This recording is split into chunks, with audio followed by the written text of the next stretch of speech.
Hi, it's Andrew Miller from Business Enjoyment, and today I want to talk to you about how to manage arguments and disputes when things get a little bit heated. And to use as a model, I'm going to bring in one of those sort of silly discussions that keeps cropping up online, but can often go a little awry. And I guess I noticed it again on, I think it was on Facebook recently. Someone stuck one of those posts up about saying about how you take your tea. And that anybody puts the milk in first should be stripped of their English citizenship and all that sort of thing. And of course, it's a bit of fun. But when you watch the debate cracking on afterwards and the comments that are coming through, it actually got quite heated and personal. And what started off as a bit of fun ended up spiraling out of control.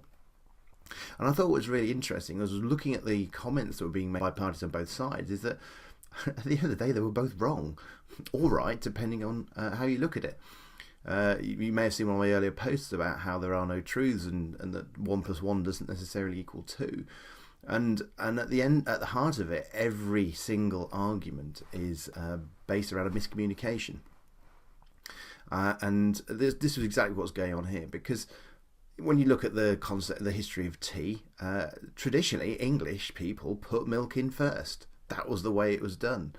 But in those days, that's when we had loose leaf tea.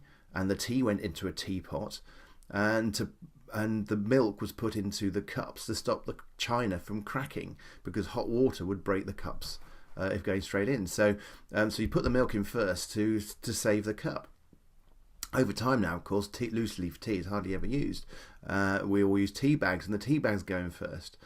And so the process has changed. And we use it a different way, but that is not mentioned in any of the comments. So we just have this argument about, does the milk go in first or second? Well, depending how you have your tea changes the way you do it.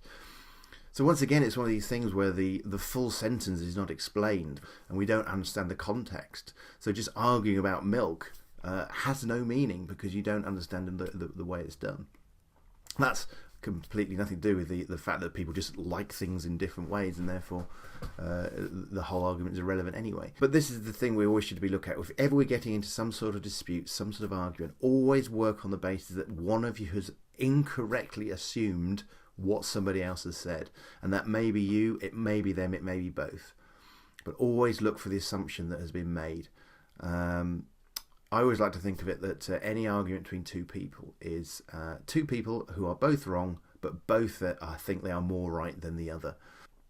So that's my recommendation for you. If you get into an argument, look for the assumption that's been made and try and have a conversation on a different path and dissipate all the heat. Love to hear what your thoughts are, and if you have any success with those, or have had any success with those sort of techniques in the past yourselves. And I look forward to hearing from you. That's Andrew Miller from Business Enjoyment. I want you to enjoy your business so much it makes your bits tingle.